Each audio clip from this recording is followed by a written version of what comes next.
Welcome to All Farm.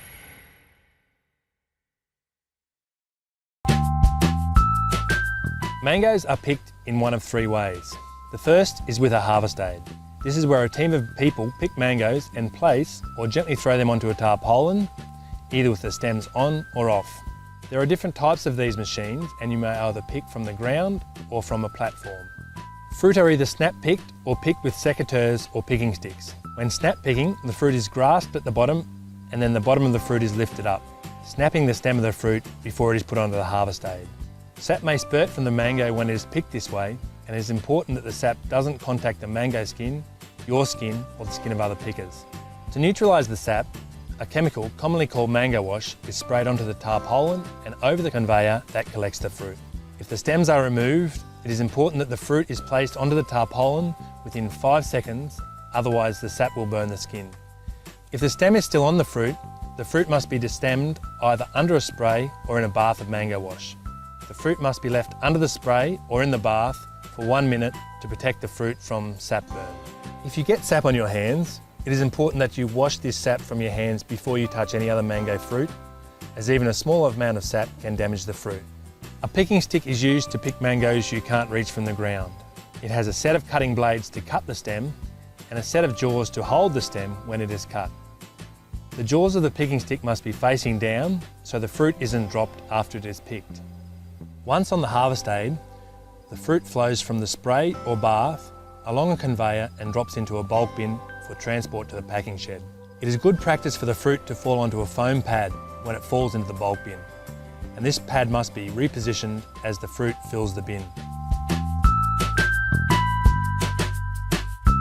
The second way mangoes are picked is with a hydraulic ladder called a cherry picker.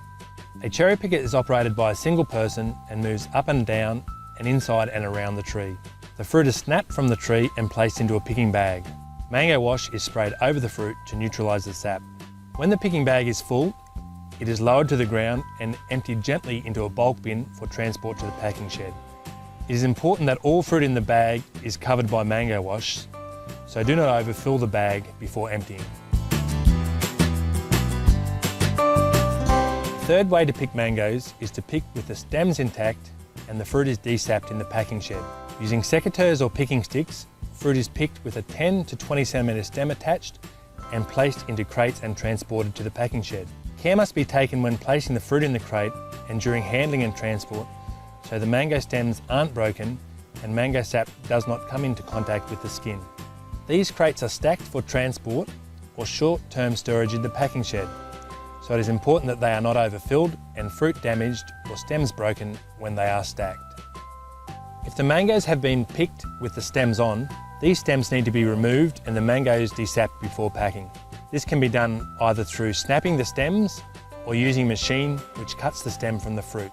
During this process, it is important that the mango fruit are completely covered in a detergent solution before the stem is removed, so the sap does not come into contact with the skin and damage it. As well as damage from sap burn, mango quality can be lost through physical injury from incorrect picking technique and rough handling. Damage from sap burn or physical injury takes 1 to 2 days to appear and isn't usually seen until fruit reaches market. It takes 4 to 6 weeks for them to come back and repurchase that product. It's therefore important that both the visual and eating qualities of a mango match consumer expectations. So why is this important for mango pickers? Even the simple task of picking a mango fruit can have a significant impact on the visual and eating qualities of a fruit and therefore the profitability of the grower. The aim of this video is to teach you how to pick mango fruit correctly and learn the skills required. You'll learn how to select fruit that is mature and ready to harvest. You'll learn how to use the different equipment you will be using during the picking process. You'll understand how poor picking processes can significantly damage mango fruit, and you'll understand how to pick without injuring yourself or other pickers. There are names for the different parts of the mango. The stem end is the top of the mango. That's where it's attached to the tree. The cheek is the side of the mango. That's the part you eat. The blush is the red, pink or orange colour on the cheek. The nose is the bottom part of the mango. You may hear terms like soft nose used when fruit has a defect. And the beak is the pointed part near the nose. Mangoes are picked in a hard green, mature state, so they will ripen to an acceptable eating quality and external appearance. At this stage, the fruit is hard and the skin is green apart from the blush.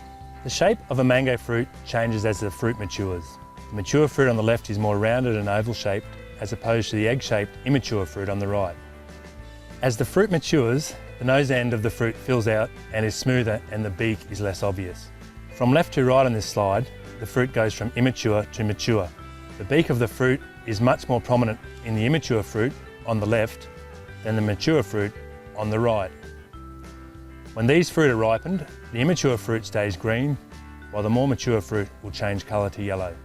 The shoulder of the fruit also fills out around the stem, and the stem sits in a small depression when the fruit matures. It is important to only pick mature fruit, as fruit maturity can have a significant impact on eating quality of mangoes.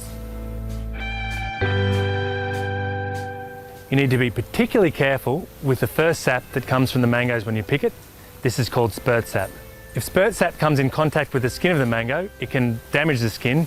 This is called sap burn. This sap can also burn your skin or skin of other pickers. Sap can continue to ooze from the fruit for several hours, and although this sap isn't as damaging as spurt sap, it can still cause skin browning and reduce the sale price of mangoes. The types of physical injury include abrasion, cuts and scratches, stem punctures, crease marks, wounds and internal bruising. Abrasion shows as brown marks on the skin, often with scratches through the mark. It is caused by the skin of the fruit rubbing against dirty, dusty equipment or crates and bulk bins, or sticks and leaves in the crates and bins. Cuts and scratches occur when the sharp edge of a picking stick or secateurs knock the fruit, or when the fruit scrapes against a twig or a branch as it is pulled from the tree. Stem punctures occur when the stem is not completely removed and the short stem punctures another fruit as it is placed onto the harvest aid, as it rolls into the bulk bin, or through pressure from other fruit in the bulk bin. Crease marks occur when the fruit impacts heavily against the edge of equipment, crates or bins, or when the blunt parts of a picking stick knock the fruit. Wounds occur when the fruit contacts a sharp edge and the skin of the fruit is pierced. Monitoring of picking crews has shown the effect poor picking practices and rough handling has on physical damage on fruit. At one orchard, fruit was assessed for physical damage on arrival at the packing shed. Damage to the fruit from different picking teams ranged from 2% to 17%. So for the worst team, 17% of the fruit had already been downgraded when it reached the shed, resulting in significant losses to the grower. Mangoes are picked during the hottest part of the year. The work is hard and constant, and temperatures in the orchard often reach above 35 degrees Celsius. There is little shade in the orchard, so it is very important that you follow a few precautions when you are picking. Wear the right clothes to protect you from the sun. Lightweight long sleeve shirts and long trousers are recommended. Wear a wide-brimmed hat and good shoes. Eye protection in the form of sunglasses is also recommended. Apply sunscreen before you start picking each day and at least every 2 hours during the day. Drink water regularly during the day and at least 4 litres each day. When you are snapping the fruit from the tree, make sure the sap doesn't spurt onto you or other pickers. Some people are highly sensitive to mango sap and can develop a severe rash from contact with the sap. If you are spurted with mango sap, it is important that you wash the area with soap and water and then rinse it well with fresh water. As a picker, it is important that you understand how mango quality can be lost and why it is important you follow the simple steps outlined in this video to reduce quality loss. Some do's and don'ts when picking mangoes. The do's. Do understand fruit maturity and only pick mature fruit. Be gentle with the fruit. Make sure mangoes are in the mango wash within 5 seconds of being picked. Wash the mango sap from your hands or skin. Wear the right clothes and drink lots of water when you're picking mangoes. And be careful around heavy equipment. The don'ts. Don't pick immature fruit. Don't hit fruit with picking equipment. Don't handle fruit roughly or throw it against the hard edges of harvest aids, bins or crates. Don't let mango sap come into contact with mango skin. And don't let mango sap come into contact with your skin, your eyes or the skin of other pickers. As you can see, picking mangoes is more difficult than it seems. And now you can understand why you have been instructed to pick the fruit the way you have. Everybody has a role in optimising mango fruit quality.